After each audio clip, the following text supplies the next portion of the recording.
Inicio, então, mais um encontro do Seminário Permanente de Direito Penal Empresarial e Comparado, hoje recebendo a professora doutora Sônia Marisa Florencio Fidalgo, a professora Sônia Fidalgo, da Universidade de Coimbra. A professora Sônia Fidalgo é doutora pela Faculdade de Direito da Universidade de Coimbra, professora auxiliar da Faculdade de Direito da Universidade de Coimbra, lecionando no mestrado uma disciplina muito próxima do tema que nós temos aqui a oportunidade de ouvir hoje, que é a prova digital e proibições em matéria de prova. A professora Sônia Fidalgo tem interesses diversos, não só pela matéria do processo penal, mas também pelo direito material. Fez a sua dissertação de mestrado no tema da responsabilidade penal por negligência relacionada a equipes médicas. Então, um trabalho que está publicado pela Coimbra Editora no ano de 2009. Mais adiante, começou a preparar sua tese de doutoramento de um tema que é sempre bastante discutido, que é ou que são os crimes negligentes, né? Os crimes culposos, na forma como nós chamamos no Brasil. E o título está publicado pela Almedina, já é um título mais recente, 2018, chamando Princípio da Confiança e Crimes Negligentes. Nos últimos anos, a professora Sônia Fidalgo tem se dedicado muito a essa temática que nós temos oportunidade de ouvir hoje, que são os cybercrimes, a criminalidade informática, com algumas publicações bastante interessantes. Uma delas sobre inteligência artificial na prova digital, está publicada numa coletânea organizada pelos professores da Faculdade de Direito da Universidade de Coimbra, publicação pela editora Almedina. Uma que vocês têm oportunidade, alguns já receberam, que é essa aqui,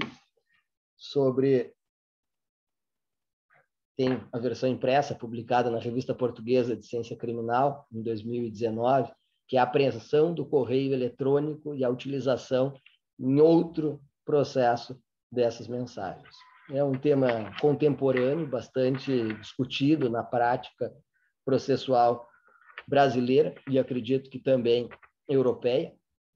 É muito interessante, numa situação como essa, nós ouvirmos alguém que tem se dedicado a esses temas, pensado esses temas, não pontualmente, como algumas vezes acontece, da gente pensar em um caso que chega para a relatoria, em um caso que chega para uma consulta, para um parecer, para uma legal opinion, mas quem tem pensado com a sistematicidade, com a profundidade científica que a ciência exige. Eu queria, antes de passar de imediato a palavra para a professora Sônia, saudar todos os presentes aqui que nos acompanharam neste ano no Seminário Permanente. Nós já temos mais de 30 encontros realizados e receber uma professora de Coimbra numa situação como essa, esse é o último encontro internacional desse ano de 2021 e já gostaria de convidar os colegas para continuarem conosco em 2022. E aqui é sempre muito rico a gente perceber colegas de diferentes regiões do Brasil, sempre muito ativo nas nossas discussões. Sônia, quando nós ouvimos assim o crescimento do direito penal ambiental, e acho que um pouco da tua formação também, se dizia assim, o Hasmer tinha escrito lá que existia algo que deveria ser novo, seriam Interventionsrecht, algo que não era o direito penal, algo que seria nem direito administrativo sancionador, Ordnungswidrigkeiten, não era direito de mera ordenação social, mas era alguma coisa diferente. O direito penal ambiental mudaria o panorama do direito ambiental no mundo. Mais adiante, contemporaneamente, com a entrada do compliance, se diz também a cultura do compliance, os sistemas de compliance mudarão radicalmente o direito penal. E agora a criminalidade informática, existem alguns textos já pelo mundo dizendo que mudará o regime de prova, o regime de organização do processo penal. E tu, especialmente, tens um artigo que se chama As Novas Tecnologias e o Velho Problema da Determinação da Responsabilidade Penal nas equipas médicas. Um texto bastante recente, de 2020. Cybercrimes, afinal, trazem para a gente um fenômeno diferente, mas que a nossa leitura é com um material conceitual, principiológico, analítico, que nós já viemos desenvolvendo há décadas, para não dizer há séculos, ou nós temos uma mudança radical que irá fraturar o processo penal e o regime probatório do início ao fim. Essa expressão de fratura, né, eu lembro só aqui, que é uma discussão do Hadbro com o professor dele, com o von List, quando dizia assim, que os crimes omissivos precisavam fraturar o direito penal em duas partes. Nós temos já um regime que pode ser adequado a essa prova digital ou não. Estamos muito curiosos para lhe ouvir. Professora Sônia Fidalgo, sinta-se muito acolhida entre nós aqui do Seminário Permanente da PUC. É uma honra ter a oportunidade de lhe ouvir no dia de hoje. Muito obrigada, professora Marcelo Almeida Ruivo. Posso dizer amigo Marcelo, de há tantos anos, aqui de Coimbra, e depois também estivemos juntos no Max Planck, em Freiburg, e recordo sempre com muita saudade aqueles tempos difíceis também, não é? Tempos em que ambos estávamos a fazer as nossas teses de doutorado, que, como dizia há dias um amigo meu, é suposto ser um tempo divertido, mas na maior parte do tempo é um tempo espinhoso, não é? E os colegas que estão a ouvir-nos e que estão agora nestes programas de doutorado compreendem bem aquilo que estou a dizer. Mas são tempos que deixam sempre alguma saudade, não é? Quando fazemos o percurso, lembramos sempre estes tempos com saudade e, sobretudo, lembramos as amizades que criámos nestas alturas, as cumplicidades, e é com muito gosto que estou aqui. Agradeço muito o convite que me dirigiu o professor Marcelo. É para mim uma honra imensa participar neste seminário permanente no âmbito desta pós-graduação da PUC. Agradeço muito as palavras amigas do professor Marcelo, o cuidado em apresentar aquilo que tenho feito. As palavras simpáticas devem-se naturalmente à generosidade e à amizade do professor Marcelo. Mas, de facto, este tema sobre o qual o professor Marcelo me desafiou para lhes falar aqui hoje tem sido realmente um tema sobre o qual eu tenho pensado nos últimos anos. Já vou falar com os senhores sobre um diploma, uma lei que nós temos em Portugal, que chamamos precisamente a lei do cibercrime, ou cybercrime, não é? Nós podemos usar a expressão em português, a lei do cibercrime, e é uma lei de 2009, e desde então eu tenho dedicado a estes problemas da criminalidade informática e da prova digital, e mais recentemente aos tais problemas da inteligência artificial no âmbito da prova digital. São problemas que estão aí, são temas novos, interessantes, sobre os quais nós temos de pensar naturalmente. E a pergunta que o professor Marcelo fez é de facto uma pergunta, pergunta, não é? É a questão. Os desafios que estes problemas nos põem, havemos para eles de procurar uma solução no direito penal, ou devemos para eles procurar uma solução numa coisa diferente do direito penal? O direito penal pode continuar a ser aquilo a que nós estamos habituados a chamar direito penal, e quem diz direito penal, estou a usar a expressão num sentido amplo, não é? No sentido da ciência global, direito penal, abrangendo o direito penal e também o direito processual penal, ou teremos de transformar, fazer uma fratura, foi a expressão que utilizou o professor Marcelo, não é? Nestes domínios. E é curioso que, ao ouvir agora a pergunta do professor Marcelo, recordei uma conversa que tive há poucos dias. Tive a oportunidade de tomar um café com o Sr. Dr. Figueiredo Dias, tomámos um café numa esplanada, ao ar livre, para não haver perigo de o Covid se interpor entre nós. E eu até partilhei com ele, na altura, algumas perplexidades, a propósito até do correio eletrónico, aqueles problemas em que tenho andado a pensar. E ele disse-me exatamente, no fundo, a nossa conversa terminou precisamente com esta questão. Será que temos de pensar um novo direito penal? Ou será que temos de pensar o direito penal que conhecemos em novos moldes, adaptando-se com pequenas alterações conseguiremos obter resposta? Ou, pelo contrário, precisaremos de grandes alterações? Eu e o Sr. Figueiredo Dias entendemos que aquilo que temos ainda nos pode dar resposta. É sempre muito arriscado, não é? Procurarmos respostas em grandes transformações.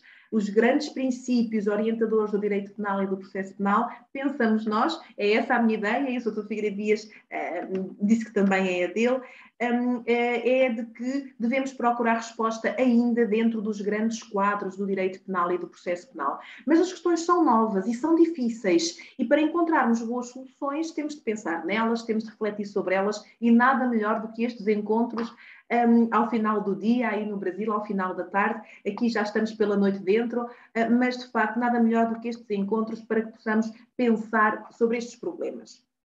Ora então, o desafio que me colocou o professor Marcelo foi falar-lhes um pouco sobre a investigação do cibercrime em Portugal e, no fundo, aquilo que preparei, enfim, poderíamos estar aqui várias horas a falar, não é? Mas já é final do dia e apontámos mais ou menos para meia hora, 45 minutos de exposição e depois algum tempo ainda de discussão, se houver, enfim, alguma dúvida que queiram partilhar, alguma experiência que queiram partilhar.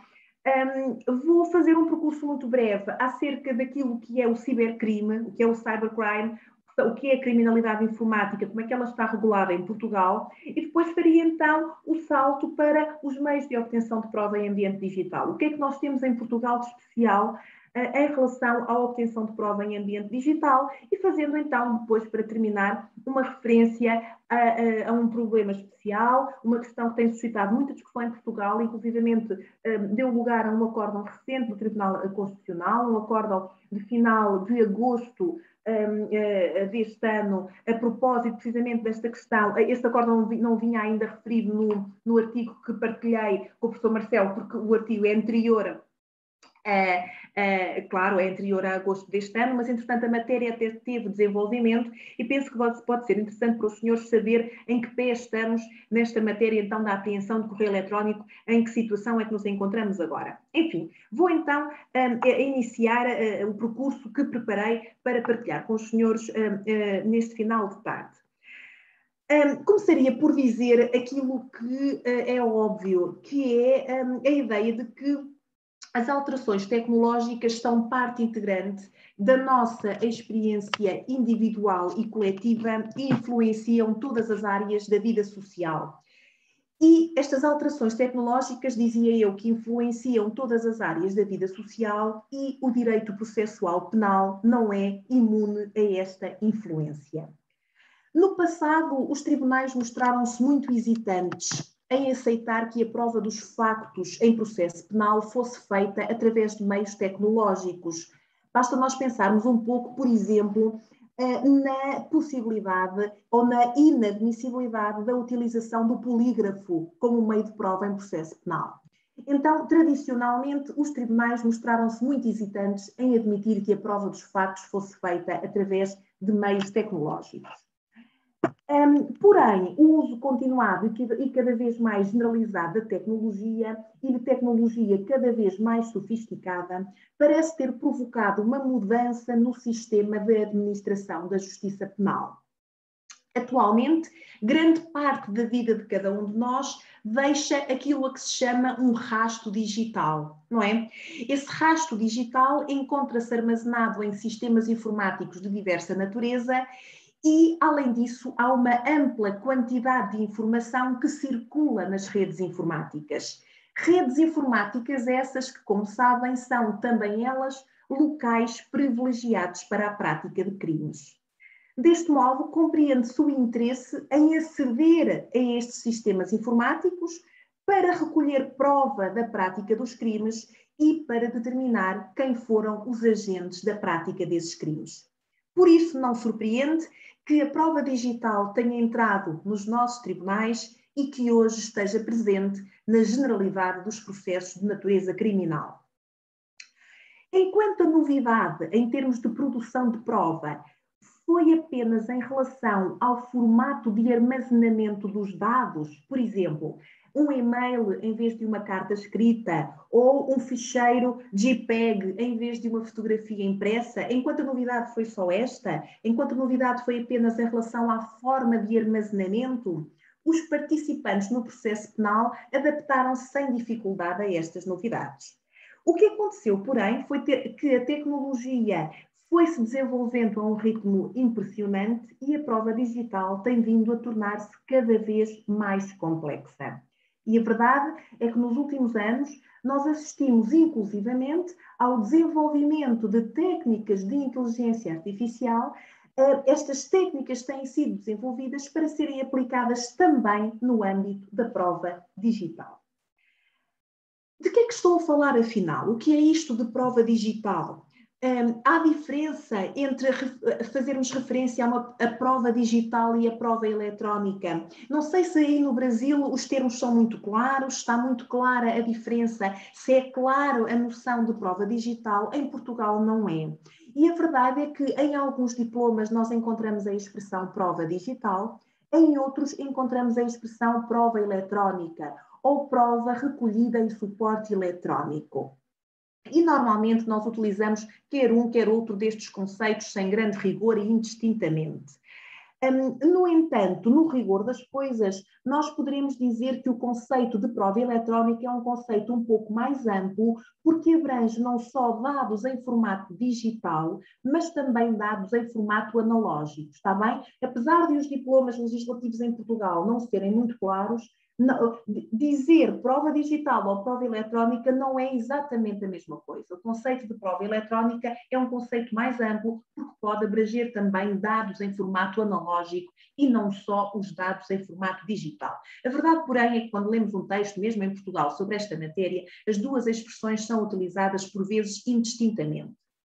Ora bem, a prova digital, onde é que nós encontramos a prova digital? Podemos encontrá-la nas mais diversas fontes. Por exemplo, nos computadores, naturalmente, computadores, smartphones, smartwatches, tablets, câmaras fotográficas de vídeo ou de vídeo digitais, sistemas de videovigilâncias, impressoras, scanners, enfim, em todos estes aparelhos, digamos assim, nós podemos encontrar prova digital.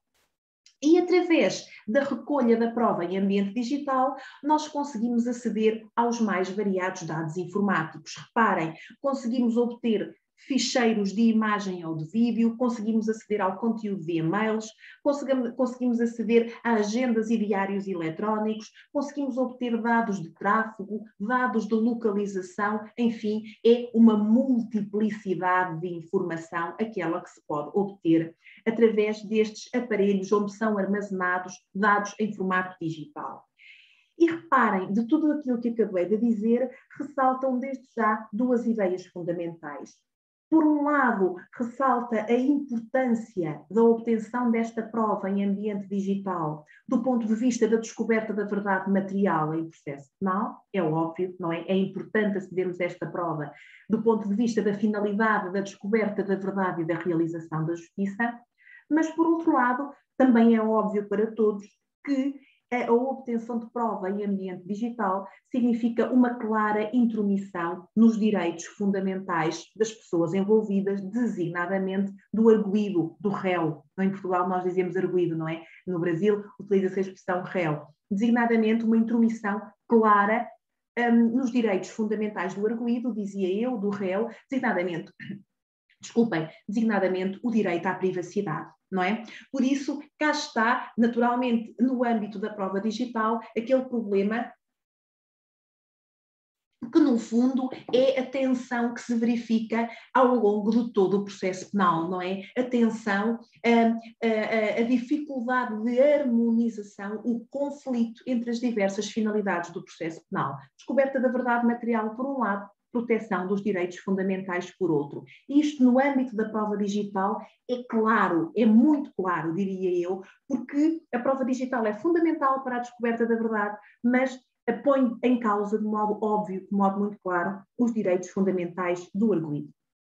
Ora bem, que características é que a prova digital tem que a distinguem da prova física? Porque é que nós falamos agora, todos ouvimos falar prova digital, a importância da prova digital? Que características ela tem que permitam distingui-la da prova física? Nós costumamos dizer, desde logo, que uma característica da prova digital é a sua imaterialidade ou invisibilidade, não é? A prova digital é, na verdade, uma sequência de bits. não é? Ela existe independentemente do suporte material em que se encontra alojada. Por isso, desde logo, temos esta característica da imaterialidade ou invisibilidade da prova digital. E a prova digital é frequentemente encontrada em locais que só serão acessíveis através de ferramentas específicas e apenas especialistas na matéria conseguirão encontrar esta prova digital. Não é? Precisamente atendendo à sua imaterialidade e invisibilidade. Além disso, nós costumamos dizer que a prova digital tem ainda um caráter frágil e volátil, isto é, a prova digital pode ser modificada, pode ser destruída ou apagada, quer por influência do utilizador e mesmo remotamente, quer até por vezes ela é até apagada de forma automática pelo sistema operativo, não é? Então, por isso nós dizemos que a prova digital tem um caráter frágil e volátil. Além disso, há uma outra nota muito importante, e que é de que entre o momento em que a prova é recolhida e aquele em que a prova vem a ser apresentada em julgamento, podem ocorrer aquilo que nós chamamos as influências externas. Estas influências externas podem verificar-se quer por influência dos agentes, por ação dos agentes do crime, por parte das vítimas, por vezes até inadvertidamente, ou até mesmo por parte de quem está a recolher a prova. Devido a esta fragilidade e a esta volatilidade da prova digital, em relação à prova digital, põe-se com grande relevância o problema do próprio método de recolha da prova e depois um outro problema, que é o problema da cadeia de custódia da prova, não é? Precisamente por causa destas características, da volatilidade e da fragilidade. Reparem, estas influências externas, que são influências, repito, que podem verificar-se entre o momento que a prova é recolhida e aquele em que ela vai a ser apresentada em julgamento, estas influências externas podem alterar ou contaminar a prova digital e, por isso, podem vir a pôr em causa a própria autenticidade ou fidedignidade da prova, está bem? Este é um outro problema que também se põe de modo muito claro no âmbito da prova digital. Ora bem, por tudo isto, como sabem, cá em Portugal e aí no Brasil também, tem-se desenvolvido uma ciência que se dedica precisamente a este trabalho de recolha, de análise e de apresentação da prova digital no âmbito dos processos penais, dos processos criminais. E essa ciência, como sabem, tem a designação da ciência forense digital, não é? Os engenheiros informáticos que se vêm dedicando a esta matéria e que trabalharão junto das polícias cá em Portugal, junto da Polícia Judiciária, que trabalharão junto das polícias e junto do Ministério Público para que depois possamos recolher a prova e apresentá-la validamente em audiência de julgamento. Ora bem, depois desta introdução, queria então dizer-lhes que até 2009 nós não tínhamos em Portugal normas especiais relativas à obtenção de prova em ambiente digital. A recolha de prova em ambiente digital fazia-se por recurso às regras, aos meios de obtenção de prova que estão previstos no Código de Processo Penal português e que não são muito diferentes daqueles que estão previstos no Código de Processo Penal brasileiro. As coisas mudaram entre nós em 2009, quando foi aprovada entre nós a lei do cibercrime. E eu queria partilhar com os senhores, espero conseguir partilhar a tela, queria partilhar. O professor Marcelo, consegue deixar-me compartilhar? Vou passar aqui. Sim. Eu acho que agora sim. Agora sim, ótimo, obrigada. Então vou partilhar aqui só porque lhes queria mostrar. Estão a ver, conseguem ver os diapositivos? Sim, só porque queria aproveitar. Ótimo. Estes diapositivos não têm nada de excepcional, têm apenas algumas normas da lei portuguesa, que eu imagino que não conheçam ou podem não ter aí à mão, e a minha ideia foi só ir mostrando as normas para perceberem mais facilmente aquilo de que estou a falar.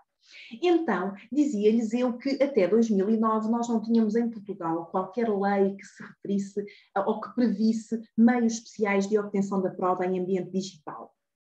A situação alterou-se com a tal lei do cibercrime, que é uma lei de 2009, e que trouxe novidades nesta matéria.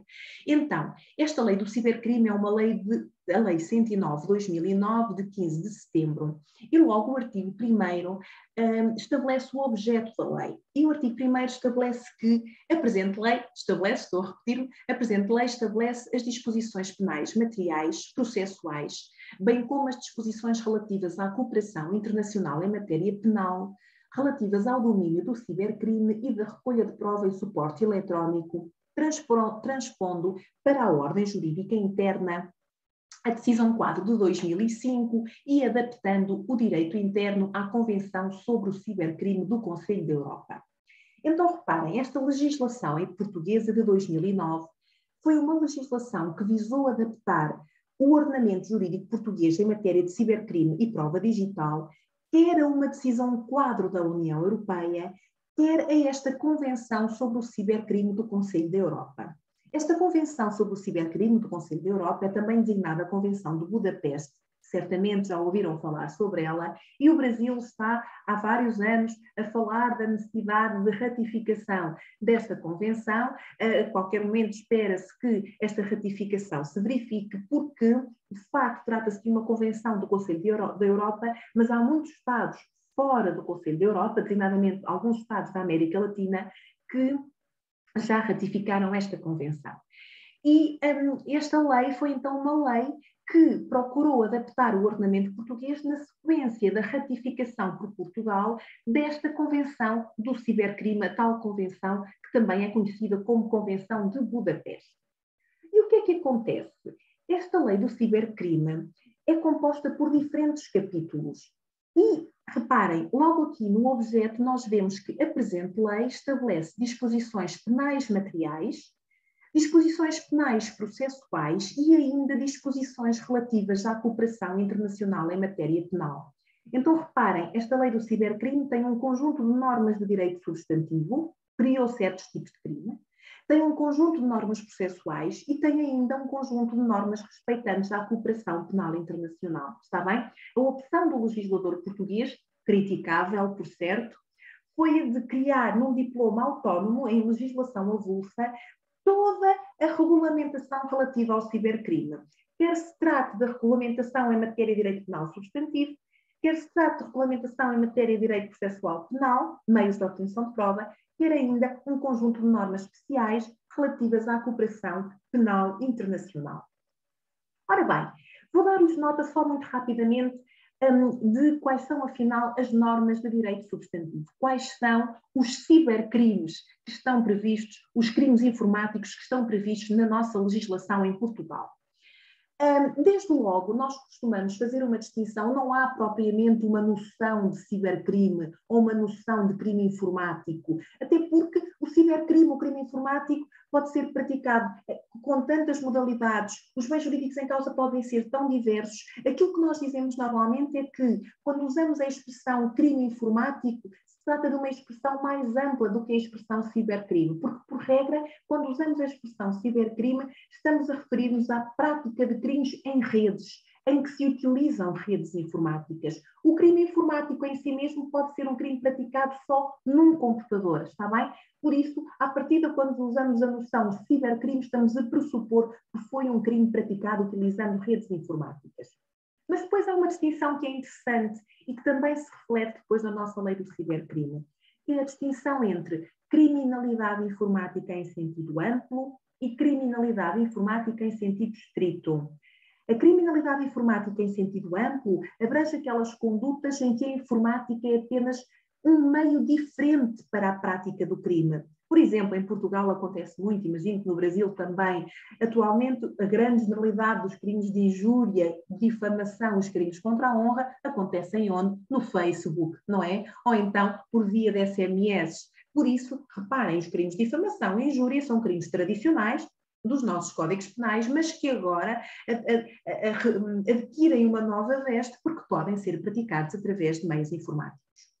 Mas além desta criminalidade informática em sentido amplo, podemos ter aquilo que nós chamamos a criminalidade informática em sentido estrito. E aqui a conduta, a informática já aparece como um elemento do próprio tipo legal de crime, ou como bem jurídico a proteger pelo tipo legal de crime, está bem? Então, esta ideia de que uma coisa é a criminalidade informática num sentido mais amplo e outra será a criminalidade informática em sentido mais estrito. Aqui, a informática é um elemento do tipo legal de crime. Às vezes aparece apenas como objeto de proteção, às vezes aparece a confiança nos sistemas informáticos, a segurança dos sistemas informáticos, aparece ela mesma como bem jurídico a proteger pela incriminação, está bem? E por isso nós fazemos esta distinção entre a criminalidade informática em sentido amplo e a criminalidade informática em sentido estrito.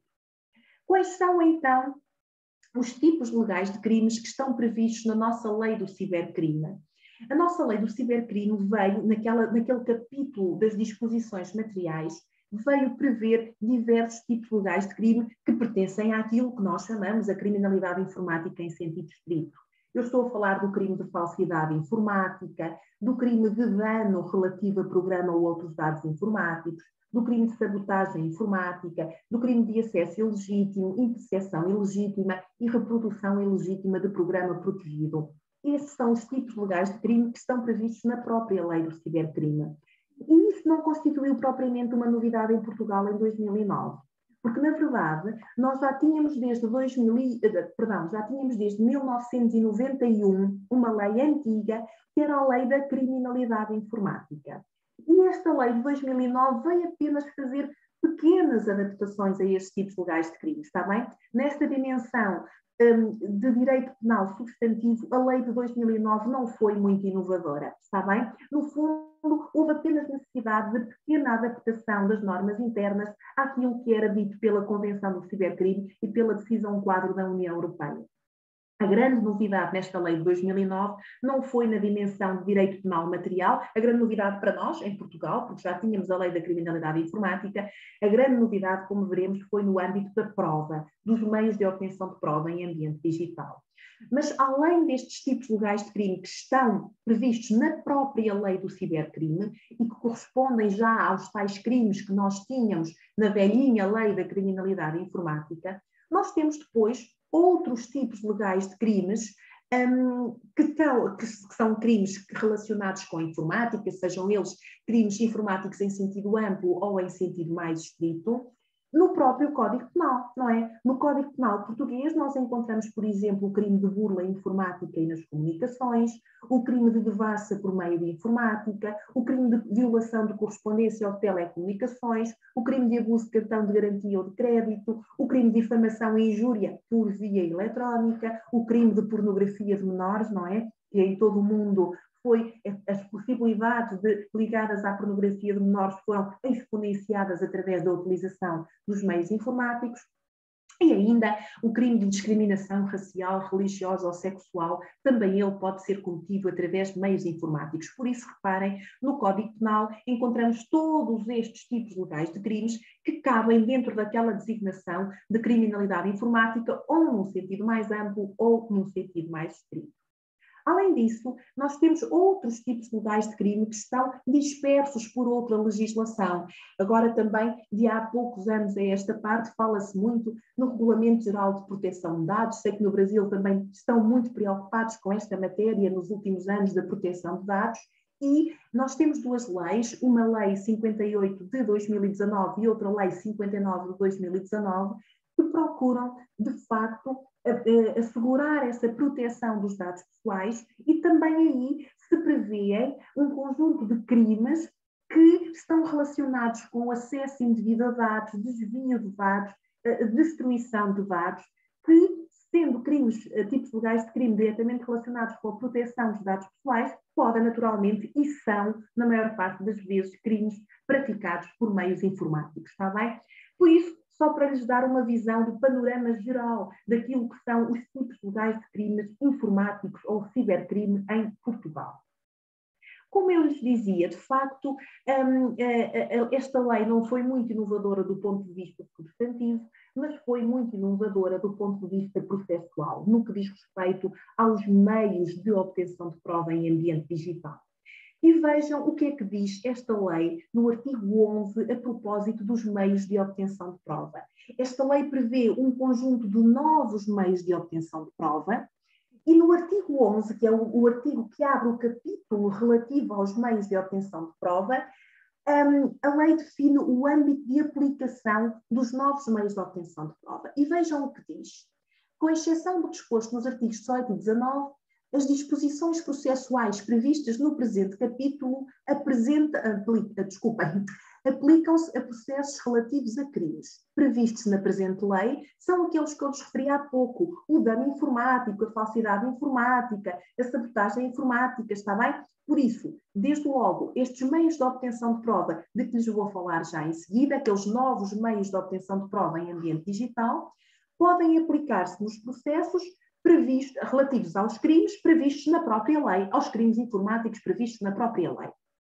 Além disso, estes meios de obtenção de prova podem também utilizar-se no âmbito de processos relativos a crimes cometidos por meio de um sistema informático. Pensem, por exemplo, numa burla informática, ou numa injúria ou numa difamação praticada no Facebook, não é? A injúria e a difamação não estão previstos nesta lei, mas são crimes cometidos por meio de um sistema informático, nestes exemplos que lhes dei, e por isso estes meios de obtenção de provas especiais, que estão aqui previstos nesta lei, também podem ser aplicados, podem ser utilizados no âmbito dos processos por esses crimes. Mas vejam a linha C da nossa lei do cibercrime, deste artigo 11, número 1. A linha C diz ainda que estes novos meios de obtenção de prova em ambiente digital podem ser utilizados nos processos relativos a crimes em relação aos quais seja necessário proceder à recolha de prova em suporte eletrónico. E eu pergunto, então, afinal, em que processos é que os órgãos de polícia criminal e o Ministério Público podem lançar mão destes meios de obtenção de prova? E a resposta é em relação a qualquer processo. Basta que, nesse processo, seja necessário recolher prova em ambiente digital. Não é preciso ir mais longe. Um crime tão tradicional em Portugal, infelizmente, em todo o mundo, como um crime de violência doméstica, muitas vezes, atualmente, na generalidade dos crimes dos processos por crime de violência doméstica, é necessário recolher prova em ambiente digital. Há fotografias que estão guardadas nos telemóveis, há mensagens trocadas entre os cônjuges ameaçadoras, mais ameaçadoras ou menos ameaçadoras. Reparem, isto só para lhes mostrar como num crime tão tradicional como a violência doméstica é hoje, muitas vezes, na maior parte dos casos, necessário recolher prova em ambiente digital. E então tudo isto para partilhar com os senhores o quê? Que afinal, aquilo que surgiu em Portugal como uma lei de cibercrime é muito mais do que uma lei de cibercrime.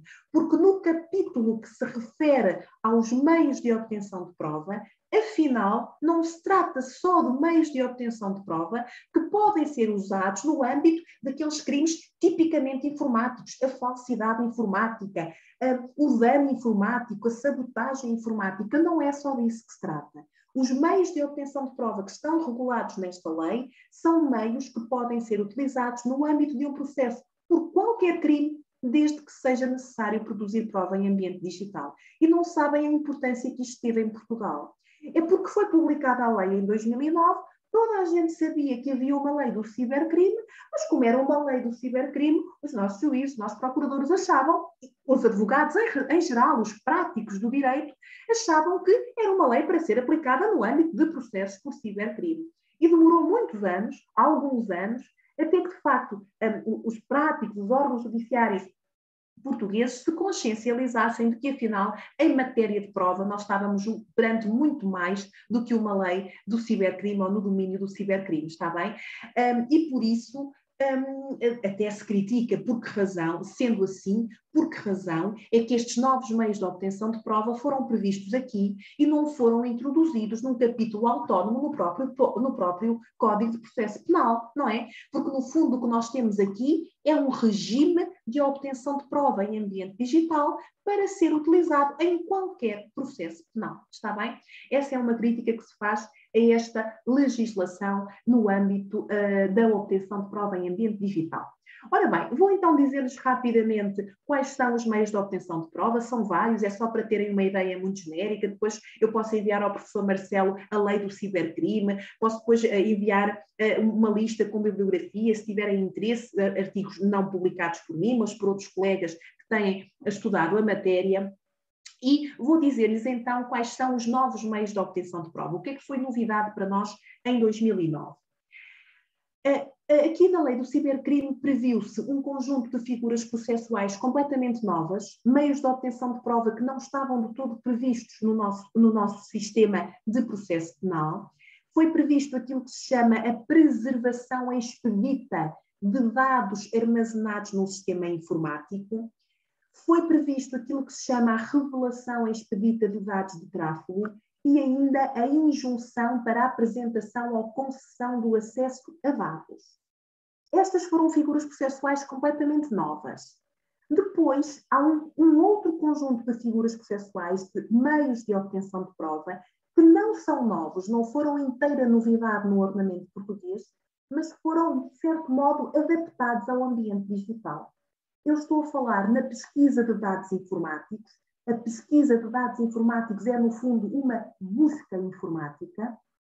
Nós conhecemos as buscas relacionadas, feitas, as buscas domiciliárias, buscas feitas em espaços físicos. A grande novidade aqui é que se trata de uma busca feita a um sistema informático, a um dado informático, está bem? Desculpem, a dados informáticos, a um sistema informático. Depois temos também a apreensão de dados informáticos. Nós estamos habituados a apreender documentos, a apreender objetos, agora trata-se da apreensão de dados informáticos. Temos depois a tal norma que tem sido muito discutida em Portugal relativa à apreensão do correio eletrónico. Temos uma norma relativa à interseção de comunicações. No fundo, é a norma correspondente àquilo que em Portugal chamamos as escutas telefónicas, não é? O grampeamento aí no Brasil. Agora, não propriamente no âmbito das escutas telefónicas, mas no âmbito das comunicações eletrónicas. E, por fim, temos ainda prevista a possibilidade de utilização de ações encobertas em ambiente digital. Está bem? Todos estes meios de obtenção de prova que acabei de referir, esta preservação expedita, a revelação expedita dos dados de tráfego, a injunção para a apresentação de acesso a dados, a pesquisa de dados informáticos, a apreensão de dados informáticos e a apreensão de correio eletrónico, aqui todos estes podem ser utilizados em qualquer processo de crime. Não há qualquer especificidade em relação à gravidade do crime ou ao tipo do crime investigado. Em relação a estes dois, não, está bem? Há um catálogo em relação à interseção de comunicações e à possibilidade de ações encobertas em ambiente digital. Aqui a lei estabeleceu um catálogo de crimes, está bem? Em relação ao qual, crimes em relação aos quais estes meios de obtenção de prova podem ser utilizados quando o processo é sobre um destes crimes. Ora bem, eu trazia aqui a generalidade das normas para partilhar com os senhores. Não teremos tempo para ver todas as normas, mas só para terem uma ideia do que é que se trata aqui quando nós falamos da preservação expedita de dados. Nesta preservação expedita de dados, o que é que acontece? Suspeita-se que num determinado sistema informático há dados que podem ser relevantes para a descoberta da verdade e receia-se que esses dados sejam destruídos. Então, a autoridade judiciária, quando a nossa lei se refere à autoridade judiciária, trata-se ou do juiz de instrução ou do Ministério Público, não é? Do promotor público, nós aqui chamamos procurador, não é? Então, neste caso, ou o juiz ou o Ministério Público, se estivermos no inquérito, será o Ministério Público, podem dar uma ordem, por exemplo, a um administrador informático de uma empresa, no sentido de preservar os dados. Reparem, aqui os órgãos de polícia criminal, as polícias ou o Ministério Público não têm acesso aos dados em si. O que se pretende é dar uma ordem para que os dados sejam preservados. Esta ordem pode ter uma duração de 3 meses, que pode prorrogar-se até 1 ano, 3 meses, mais 3 meses, mais 3 meses. Aqui, com esta ordem, pretende-se apenas que os dados não sejam destruídos. Então, dá-se uma ordem para que os dados sejam preservados. É isto a preservação expedita de dados. Temos uma outra norma que é interessante, que é da revelação expedita de dados de tráfego. O que é que acontece? Muitas vezes uma comunicação criminosa na internet, como sabem, não utiliza apenas um fornecedor de serviço. Propositadamente vai saltando entre diversos fornecedores de serviço. E para que as entidades de investigação possam fazer o percurso percurso, possam ir atrás desse percurso criminoso, é preciso saber para onde foi a comunicação, de onde veio e para onde foi a comunicação. E é isto que se pede aqui. Pede-se aos fornecedores de serviço que digam a comunicação neste dia, neste momento, passou pelo teu fornecedor de serviço e depois foi para onde? E esse fornecedor de serviço indica para onde foi a comunicação. Então, depois, nós perguntamos ao segundo fornecedor de serviço e a seguir foi para onde? Entendem? E o que está aqui em causa é a tal revelação dos dados de tráfego. Mas temos aqui também a outra novidade, que é a tal injunção para apresentação ou concessão de acesso a dados. Os sistemas informáticos agora têm uma capacidade de armazenamento gigantesca. E quando os órgãos de polícia criminal, devidamente autorizados pelos procuradores, vão, por exemplo, a uma grande empresa para tentar ter acesso a determinados dados informáticos, vêem-se dificultados, porque muitas vezes os dados estão encriptados. É preciso, por exemplo, a utilização de palavras-passe para aceder a certos domínios da informação. E outras vezes, mesmo que não seja necessária a utilização de palavras-passe, mesmo que não estejam encriptados, às vezes os sistemas informáticos são tão grandes que é difícil saber onde é que está a informação. Então, pode fazer-se esta injunção ou para facilitar o acesso a dados, designadamente através da abertura de certos domínios, da desencriptação de certos domínios para que as entidades de investigação consigam a eles aceder, ou então até perguntar ao tal administrador informático em que parte do sistema informático é que pode estar a informação que se procura. Isto também foi novo em Portugal, esta ordem para acesso aos dados. Ora bem, reparem, em tudo aquilo que eu estive a dizer, a ordem de preservação, depois também a ordem para ter acesso aos dados de tráfego e esta injunção para ter acesso a dados, tudo isto ainda nós estamos a tentar aceder aos dados, não é? No primeiro caso vamos apenas preservá-lo, aqui vamos tentar aceder aos dados. Depois, o que é que acontece?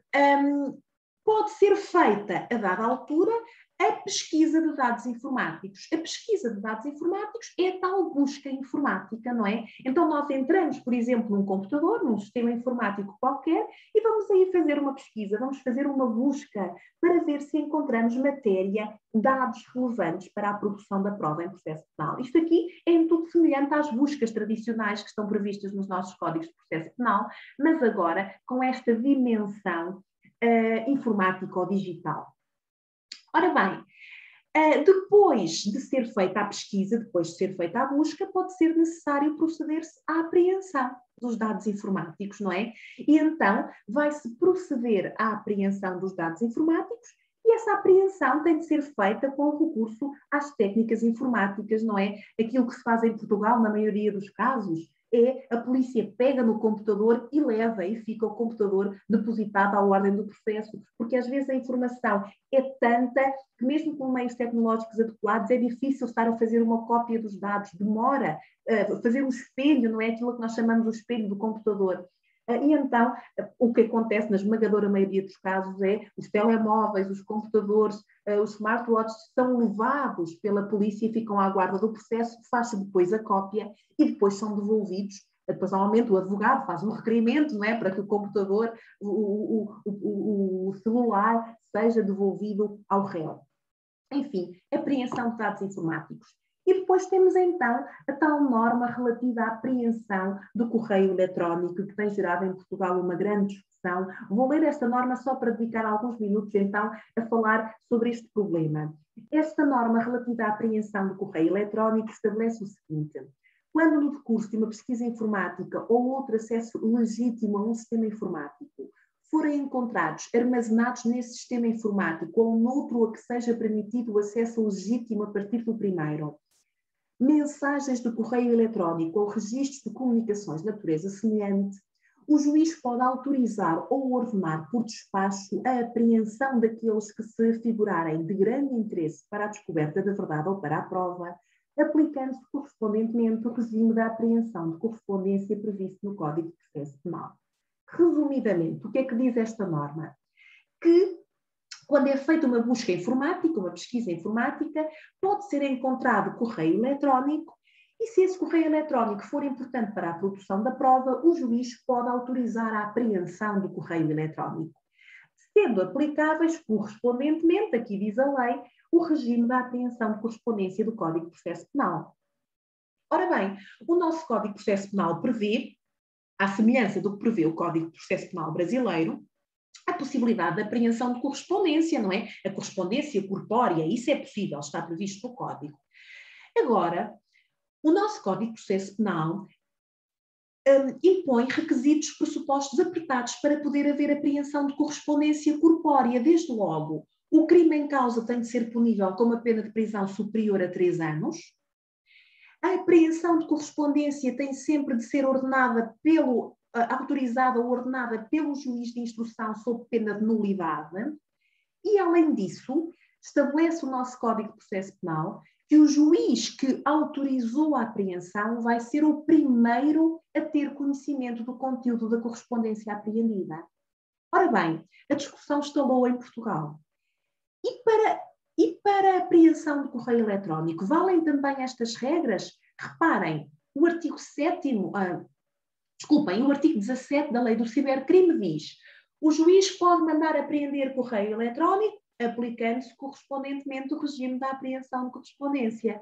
E o que é que quer dizer, o que é que o legislador quis com esta remissão para o regime da apreensão de correspondência?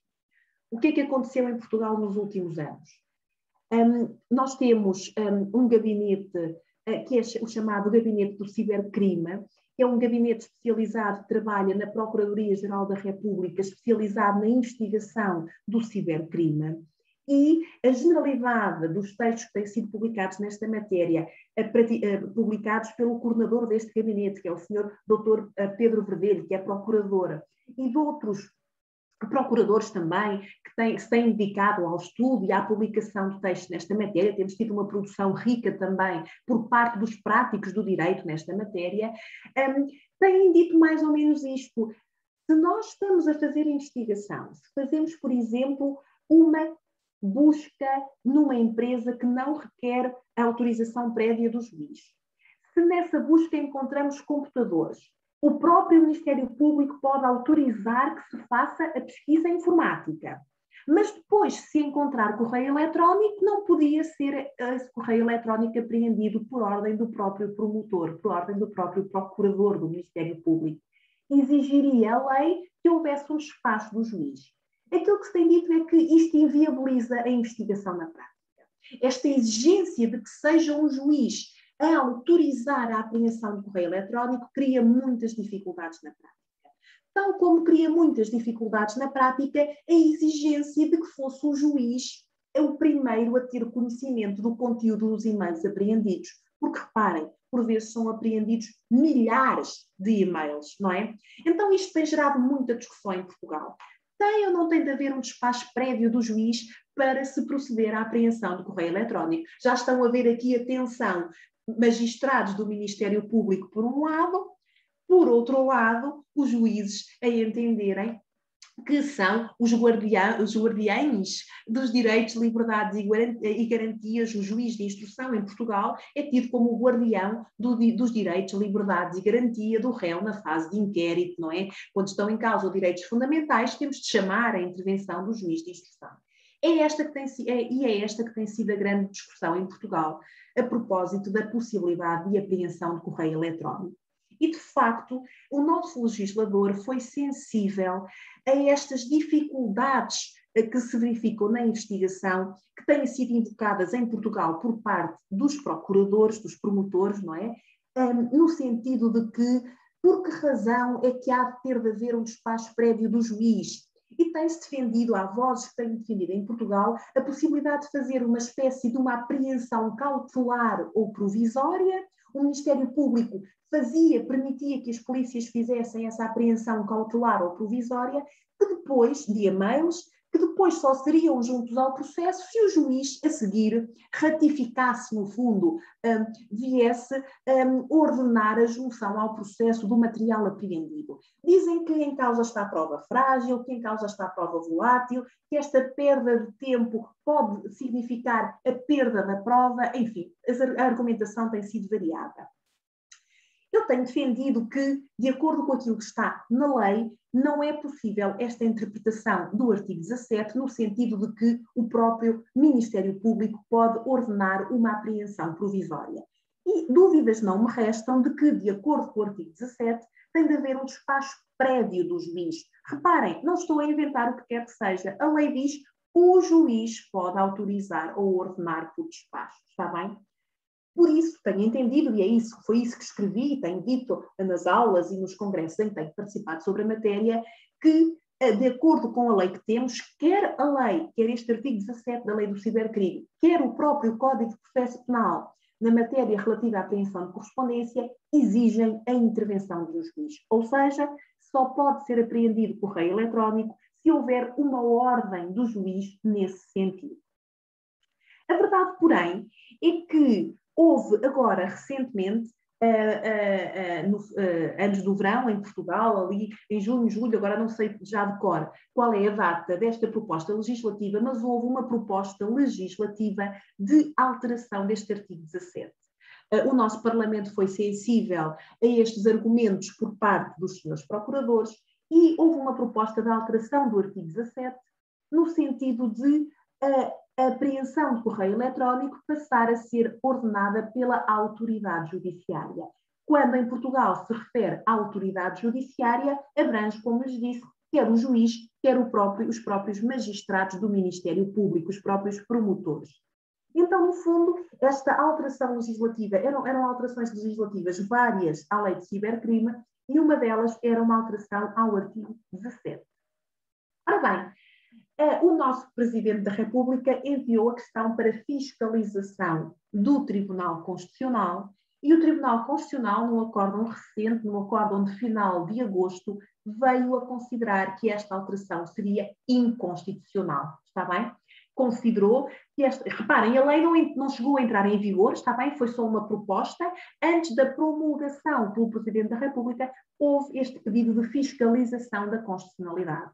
O nosso Tribunal Constitucional concluiu que a norma em causa, aquela norma que previa que o correio eletrónico fosse apreendido por despacho do próprio promotor, sem necessidade de intervenção de um juiz, aquela norma seria inconstitucional por violação dos direitos fundamentais à inviolabilidade da correspondência e das comunicações, à proteção dos dados pessoais no âmbito da utilização da informática, enquanto refrações específicas do direito à reserva da intimidade da vida privada, em conjugação com o princípio da proporcionalidade e com as garantias constitucionais de defesa em processo penal. Está bem? Entretanto, todo este processo legislativo, neste momento em Portugal, como saberão, está em stand-by, porque nós vamos ter, o Orçamento de Estado não foi aprovado, e nós vamos ter eleições antecipadas, vai ser dissolvida neste momento, nos próximos dias, a Assembleia da República, por isso estamos assim num momento político conturbado e, de facto, estas alterações à lei do cibercrime acabaram por ficar paradas neste processo. Não sei bem em que pé vão ficar nos próximos dias, mas tanto quanto pude apurar não se prevê que haja desenvolvimentos. De qualquer maneira, esta norma em particular, com esta alteração proposta pelo nosso Parlamento, foi considerada inconstitucional pelo Tribunal Constitucional, sendo certo que era também já essa a tendência dos nossos tribunais. Mesmo tribunais judiciais, que não o Tribunal Constitucional, já tinham vindo a entender que a lei devia ser interpretada no sentido de que a apreensão de correio eletrónico tinha de ser sempre autorizada por despacho de um juiz, está bem? Estão em causa estes direitos fundamentais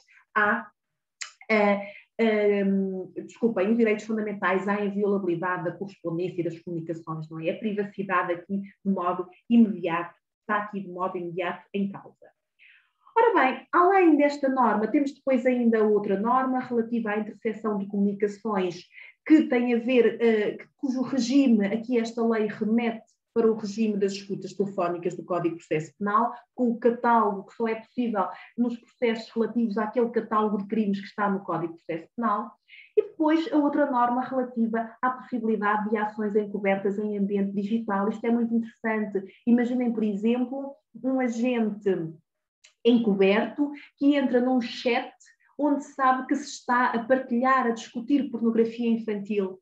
por exemplo, não é? A partilhar, a utilizar pornografia infantil. Aqui depois vamos ter todos os problemas relacionados com o próprio regime do agente encoberto, não é? O que é o agente encoberto, mas a lei depois tem aqui um conjunto, um catálogo, mais uma vez, de tipos legais de crime, em que se pode lançar mão agora do agente encoberto em ambiente digital. Enfim, já ocupei mais do que tinha previsto para falar com os senhores. A hora já vai longa, tanto aqui como aí, mas de qualquer modo passo a palavra então ao professor Marcelo. Agradeço muito, muito a vossa atenção e estou disponível para discutirmos um bocadinho. Enfim, se alguém tiver alguma questão, eu terei muito gosto, com a brevidade que se impõe, em falar um pouco mais sobre alguma questão que tenham. Muito obrigada, professor Marcelo, obrigada. Obrigado, professora Sônia Fidalgo, por toda essa capacidade analítica e sistemática que nos apresentou tanto a lei quanto a possibilidade de alteração legislativa que não passou pelo controle de constitucionalidade prévio do Tribunal Constitucional Português, que nós não temos essa oportunidade no Brasil, a da consulta prévia. Nós temos a consulta dentro do Parlamento, mas não se tem a consulta ao Tribunal Constitucional, e é sempre rico ouvir uma experiência como essa. Eu acho que são vários temas aqui que nós poderíamos conversar por vários outros encontros. E uma questão muito interessante para nós é essa, de que toda a apreensão do dado digital ele precisa de uma ordem judicial. Não pode ser o que nós, algumas vezes, olhamos na prática brasileira como um encontro fortuito de prova. Se encontra, por exemplo, um computador onde não tem senha e se acessa esses dados. Ou muitas vezes, na prática judicial brasileira, se chega numa busca e apreensão e diz: você será preso se você não entregar a prova, essa senha aqui, para o acesso. E as pessoas entregam, muitas vezes, o acesso a esses dados. Eu queria ver se dos colegas, dos presentes, tem alguma questão. Senão, eu já coloco uma questão prática de direito material também, se é que posso, professora Sônia Fidalgo, aqui. Claro que sim, deixe-me só dizer, professor Marcelo, que aquilo que está na lei e que eu partilhei com os senhores não significa necessariamente que seja a prática em Portugal. Às vezes há alguma distância entre aquilo que eu partilhei com os senhores e aquilo que se faz na prática, não é? Agora, mesmo entre nós, deixe-me só fazer um reparo, a apreensão de dados informáticos, em geral, pode ser feita por ordem do Ministério Público. A grande questão colocou-se apenas em relação à apreensão de e-mails, porque a apreensão de dados informáticos também pode ser feita por ordem do Ministério Público. As polícias podem fazê-lo no âmbito do mandado de busca e apreensão por parte do Ministério Público. Isso está previsto. E até mesmo as pesquisas informáticas e a apreensão de dados informáticos está previsto na lei que em casos de urgência, em casos especiais de terrorismo, podem ser feitas pela própria polícia e depois, a seguir, são ratificadas pelo Ministério Público. O único caso em que a lei exige intervenção judicial prévia é para apreensão de correio eletrónico, está bem? Para os outros casos, a lei não exige. Para as pesquisas e para as apreensões feitas no decurso do inquérito, essas podem ser feitas mediante despacho da autoridade judiciária competente. A autoridade judiciária competente em Portugal, na fase de inquérito, é o Ministério Público, está bem? Só para o caso da apreensão de correio eletrónico é que exige a lei que, mesmo na fase de inquérito, haja um despacho do juiz. E a questão que se coloca pela forma como a vida se organiza hoje, professora Sônia Fidalgo, é que o correio eletrônico é cada vez menos utilizado. As pessoas são as redes sociais, e nem todas são criptografadas. Então, o acesso, muitas vezes, que se tem, é um acesso que não estaria, talvez, protegido. Entre nós, quando eu estou a falar no correio eletrónico, deixem até partilhar novamente. Deixem ver se eu consigo partilhar rapidamente outra vez a norma. Quando eu digo correio eletrónico, a lei é mais extensa. Ora, vejam. agora anda demasiado. Quando no decurso de uma pesquisa informática ou outro acesso legítimo ao sistema informático forem encontrados armazenados nesse sistema informático ou noutro que seja permitido o acesso, mensagens de correio eletrónico ou registro de comunicações de natureza semelhante. Por isso eu falo do correio eletrónico, mas não é só correio eletrónico. Aqui cabem as mensagens de Messenger, as mensagens do WhatsApp, aquelas mensagens que nós partilhamos, até as SMS mais tradicionais dos telemóveis, tudo isso cabe aqui. Agora, o grande problema, como estava a dizer o professor Marcelo, e bem, é que, por exemplo, como saberão, não sei se algum dia tiveram essa curiosidade, quando nós partilhamos uma mensagem do WhatsApp, aparece uma mensagem que é, a sua mensagem está protegida ponto a ponto, encriptação ponto por ponto, não é? Isto significa que as técnicas utilizadas pela ciência digital forense não conseguem jamais desencriptar uma mensagem destas ponto por ponto, está bem? Mesmo se nós fizéssemos através ou numa conversa do WhatsApp, aquilo que fazemos, o grampeamento telefónico, não é? As escutas telefónicas, não se ouve nada do outro lado. Porquê? Porque só ouve quem está a falar e quem está a receber a mensagem. Não é por acaso que os criminosos, quando falamos em grandes redes de tráfico de armas, tráfico de órgãos, tráfico de estupefacientes, já sabem disto, naturalmente, e comunicam através do WhatsApp. Não utilizam as redes telefónicas, por exemplo, aqui em Portugal, a Mel ou a Vodafone, porque essas podem estar sujeitas às escutas telefónicas através do WhatsApp, isso é impossível.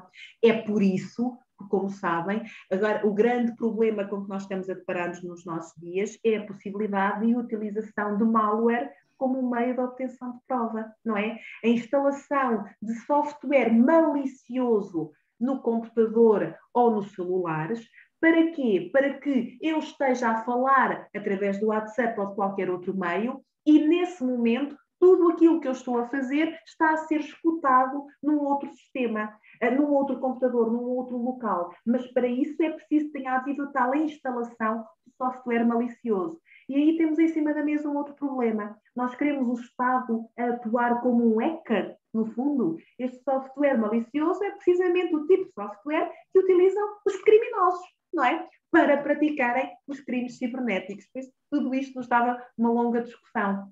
Mas é verdade, professor Marcelo, com as técnicas de encriptação, a tentativa de pesquisas e de apreensão de dados informáticos, na grande maioria dos casos nos nossos dias, dá resultado zero, porque não se consegue aceder a essa informação.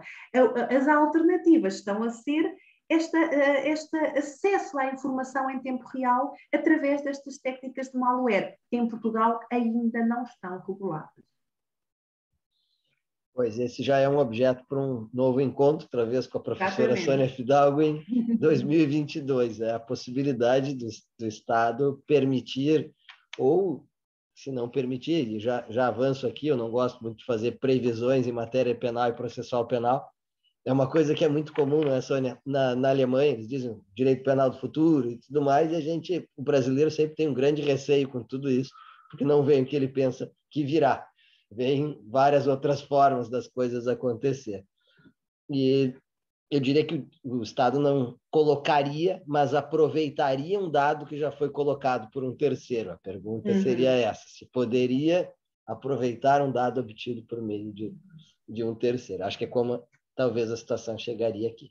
Mas passo a palavra aos colegas, saber se alguém tem alguma pergunta, quiser colocar pelo chat também. E deixo aquela pergunta de direito penal material para o final.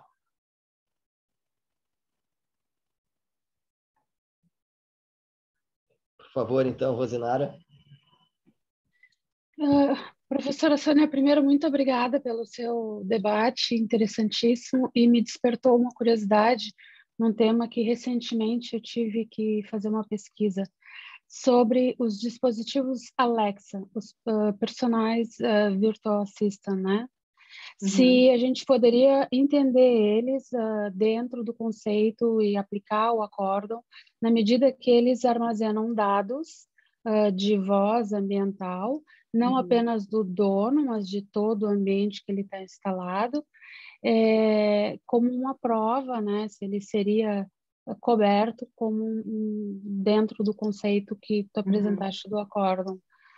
Porque o Alexa, essas Alexas, né, A gente comentava até no grupo de estudo que, imagina, eu chego na sua residência, eu primeiro devo lhe perguntar, a senhora tem Alexa? Para não ter o risco de que tenha sido acionado e grave toda a nossa conversa sem o meu consentimento. Mas isso seria na parte de propriedade e direito à proteção. Mas a pergunta é focada no acórdão. Esses instrumentos vão ao encontro daquilo que nós no processo penal habitualmente chamamos as escutas ambientais, não é, professor Marcelo? Não é porque temos alguma coisa que está a captar tudo aquilo que se passa no ambiente. Nós temos alguma legislação em matéria económica ou financeira que prevê a possibilidade desse tipo de escutas ambientais. Há uma legislação específica.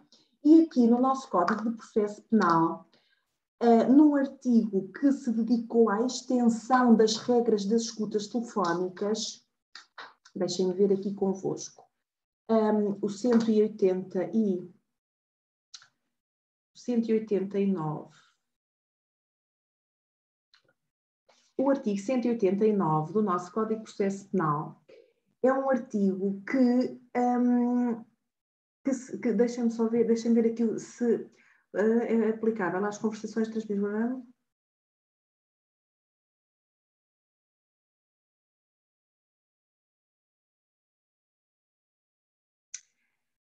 Neste artigo, estava aqui a ler, desculpa, estava aqui a reler a norma. Este artigo 189 do nosso Código de Processo Penal, faz uma extensão. Este artigo é muito criticado porque é um artigo anterior à lei do cibercrime e já devia ter sido alterado, porque este artigo, nós temos o regime das escutas, do grampeamento telefónico, não é? Com um elenco de tipos legais de crime em que isto pode ser utilizado. E depois temos o artigo 189, que a dada altura foi introduzido, foi alterado no Código de Processo Penal, em que se diz que o disposto nesta norma é também aplicável à interseção de comunicações e outras formas de transmissão de dados por via eletrónica e telemática. Tentou alargar, antes de termos a lei do cibercrime, tentou alargar estas regras das escutas telefónicas à interseção do correio eletrónico ou outras formas de transmissão de dados por via telemática.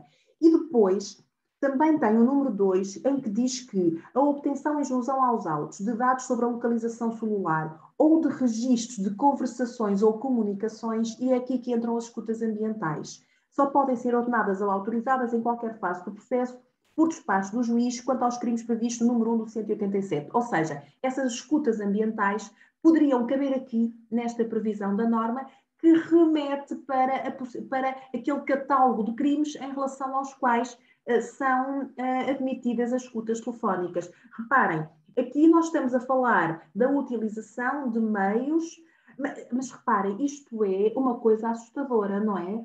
Isto é, nós termos de facto a utilização de meios de captação de tudo o que acontece no ambiente e é o que diz, era o que a doutora Rosinara estava a dizer. Eu agora vou à casa do vizinho e a primeira coisa que pergunto é: eu posso estar aqui, eu posso conversar aqui em tua casa? Ou se eu disser que não paguei os impostos, isto pode ser utilizado amanhã pela polícia, não é? Enfim, a nossa lei do cibercrime não está pensada precisamente para esses casos, mas esses casos não deixa de ser um dispositivo informático, não é? Guardará lá dados informáticos. Por isso, há de ser um dispositivo que pode ser objeto de pesquisas informáticas, pode ser objeto de apreensão. O regime, eu diria que ao encontro deste regime, pelo menos deste catálogo de crimes que está previsto para as escutas telefónicas e não em relação a qualquer crime. Mas é uma boa questão, é uma questão duvidosa, sim, é uma questão duvidosa. Muito obrigado, Rosinara. Muito obrigado, professora Sônia Fidalgo. Teria mais alguma questão?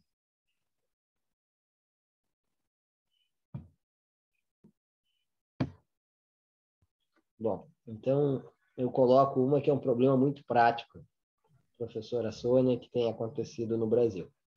Essas redes sociais como Instagram, LinkedIn, sobretudo hoje até com uma decadência vamos dizer assim, de uso do Facebook, mas com a ascensão do Instagram tem sido objeto de ataque de hackers. Então, os hackers atacam o perfil, tomam o controle do perfil de alguém e, a partir dessa realidade, praticam alguns crimes. Nós, no Brasil, me parece, quando as pessoas procuram uma delegacia de polícia, tem tido uma dificuldade do registro dessa ocorrência se não houve ainda uma vítima de um estelionato, porque muitas vezes é utilizado para venda de produtos, para fazer algumas transações, onde é indicado uma conta, onde acontece, então, a transferência de um recurso para essa conta.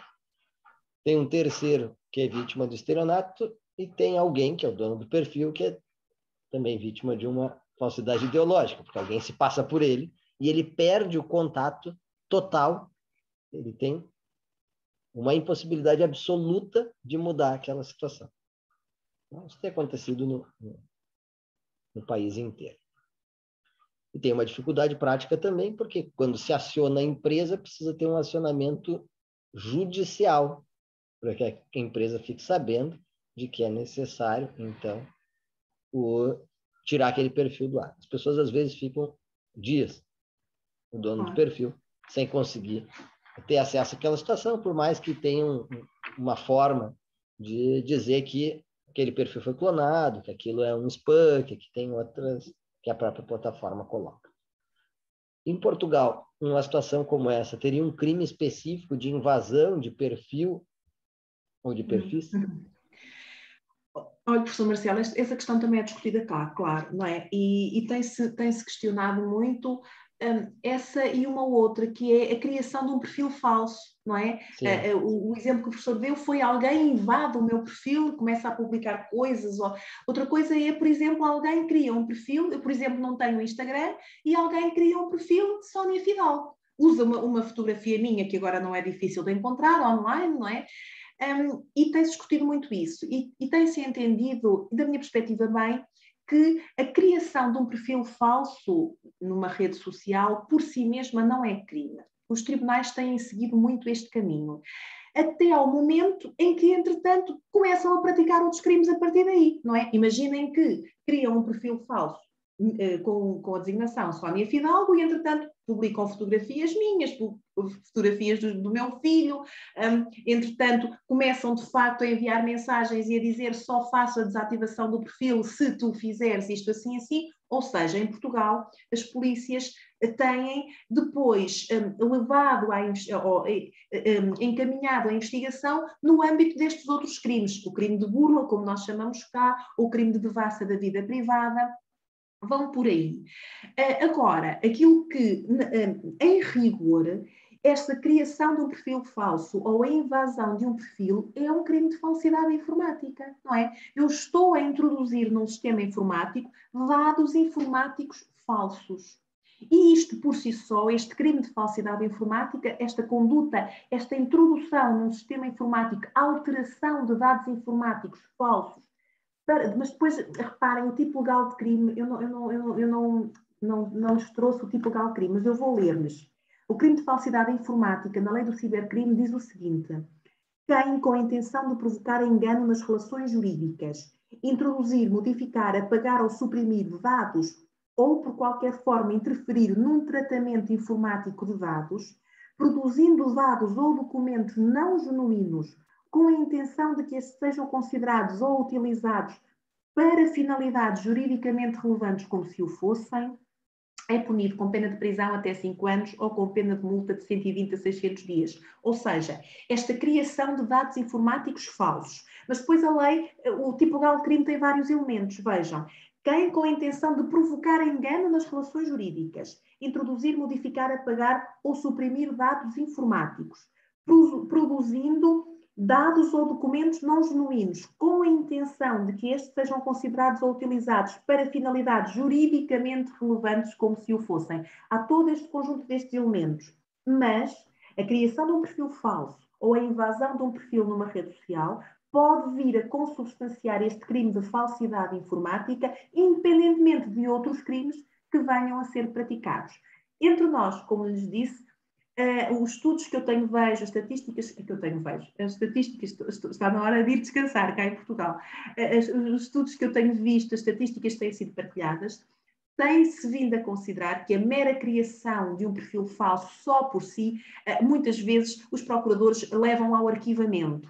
Sendo certo que, por vezes, da minha perspectiva, poderiam ter matéria para avançar aqui pelo crime de falsidade informática, não é?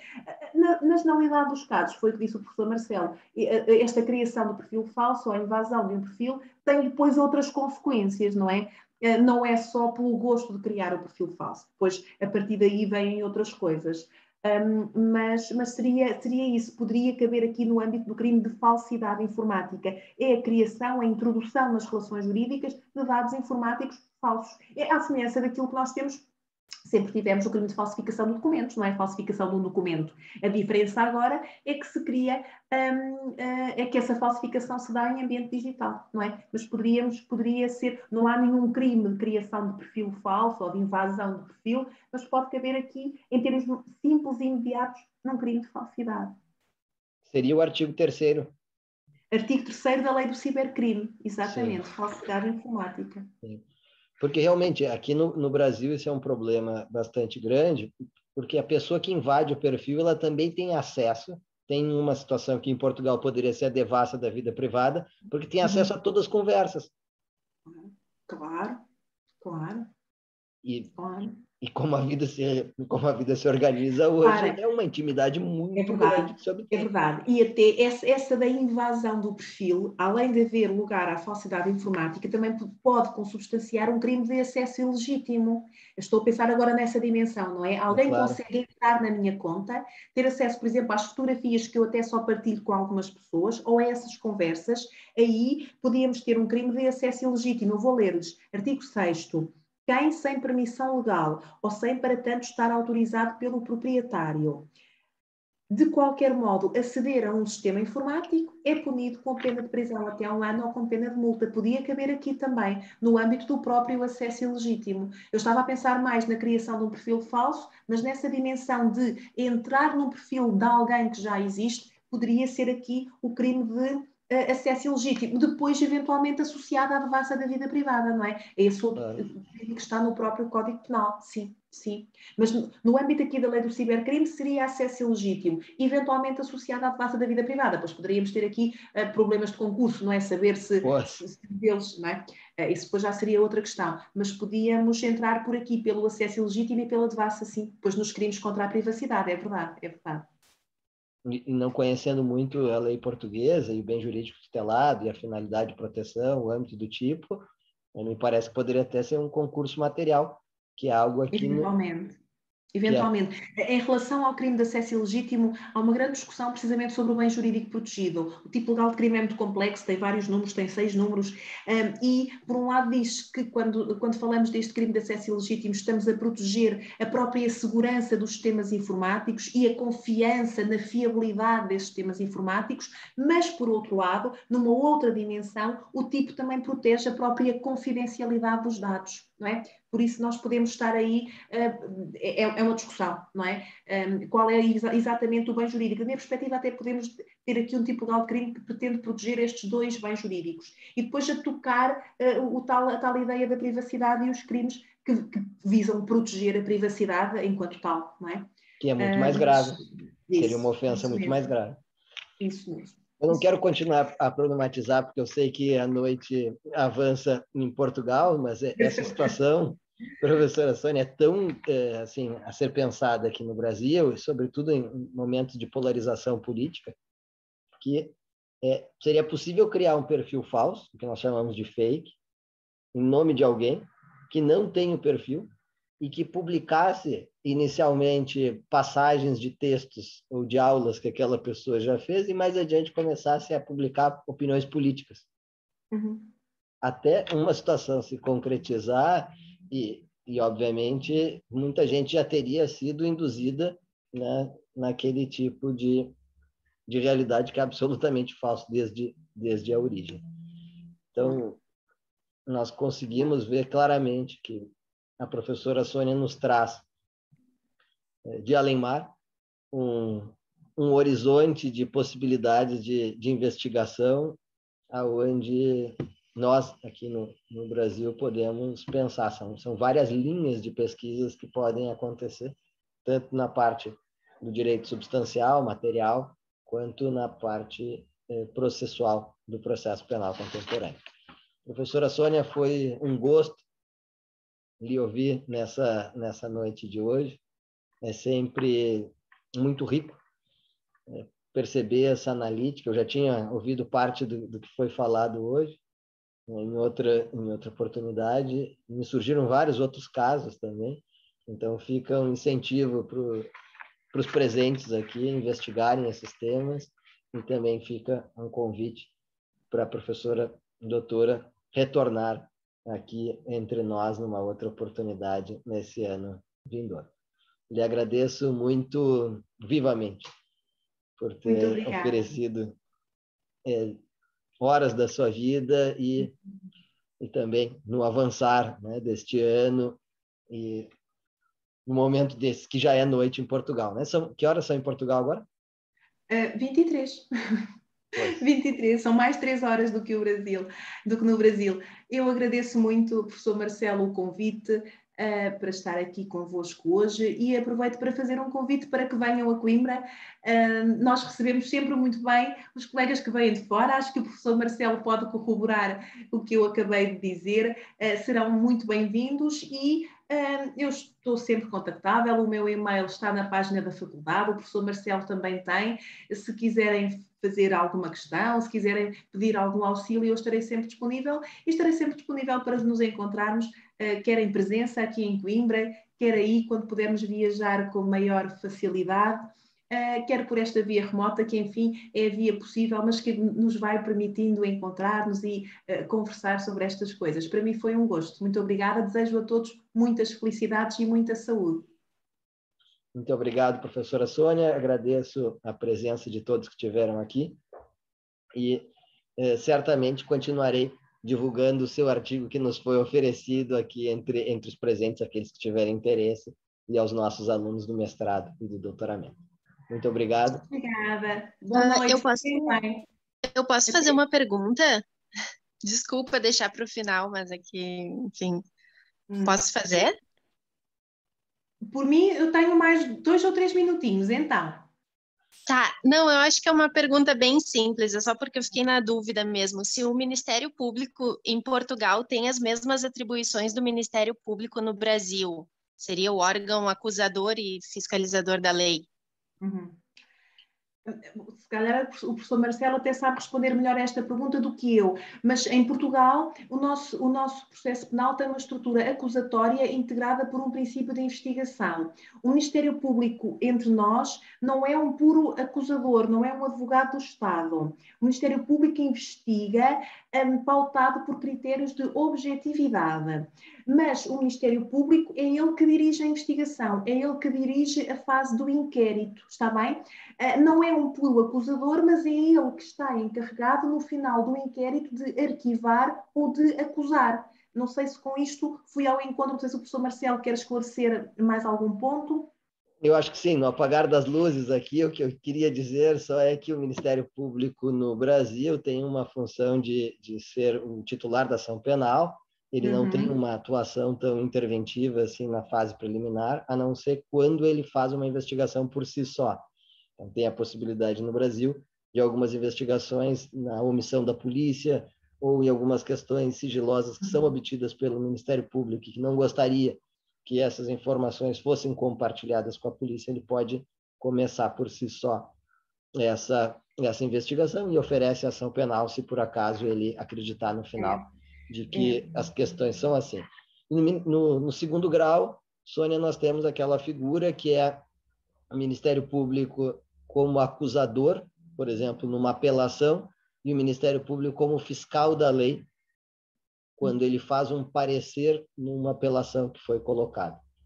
Em primeira instância, como nós chamamos, na instrução processual, o Ministério Público cumularia essa figura dúplice, que seria o acusador e o fiscal da lei, onde, na prática, é mais acusador. O nosso processo não é acusatório clássico, como alguns processos europeus. Entre nós, estas fases iniciais do processo são diferentes, a estrutura é diferente, porque a nossa primeira fase processual no processo penal é a fase de inquérito. A primeira fase chama-se fase de inquérito, e a fase de inquérito é sempre dirigida pelo Ministério Público, que é auxiliado pelos órgãos de polícia criminal, está bem? Todo o processo de inquérito é dirigido pelo Ministério Público. Reparem, é uma direção formal, porque na prática quem faz a investigação, quem está no terreno são as polícias. A polícia criminal por excelência em Portugal é a polícia judiciária. Mas a direção de toda a fase de investigação compete ao Ministério Público na fase de inquérito. E os atos na fase de inquérito que contendam diretamente com os direitos, liberdades e garantias têm de ser praticados por um juiz. Por exemplo, mesmo na fase de inquérito, nunca é o Ministério Público a aplicar uma prisão preventiva. Tem de ser o juiz. Nunca é o Ministério Público a ordenar uma escuta telefónica. Tem de ser o juiz.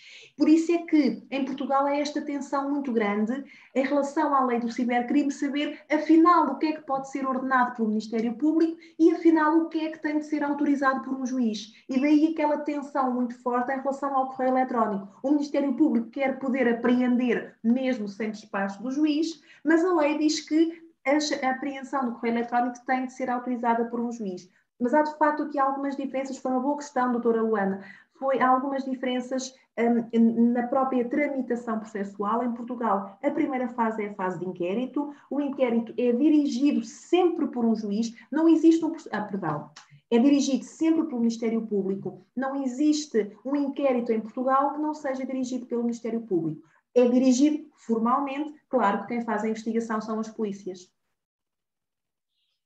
Perfeito, muito obrigada, professora. Nada, hora é essa.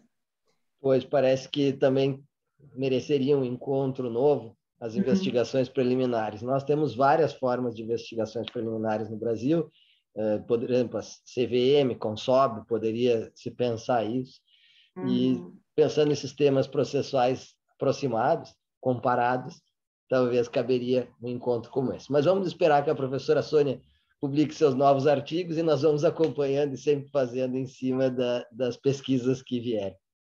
Agradeço novamente, professora. É sempre muito rico reencontrar essa sua forma muito viva de enfrentar a vida, de enfrentar os períodos, por mais difíceis que sejam. E eu sabia agora, antes de começar esse encontro, que a situação em Portugal, em relação à pandemia, muda um pouco em relação ao que acontecia há um tempo atrás. E é, mais uma vez, sempre muito rico esse reencontro, para mim, especialmente por todo o laço de carinho e de admiração pessoal que tem. Encontrar uma dedicação científica e profissional tão grande e trazida aqui, manifestada com toda essa vivacidade de alma. Muito obrigado. Obrigada eu. Até breve, até breve. Uma boa noite. Boa Fiquem noite. bem. Adeus. Com licença. Obrigada. Adeus.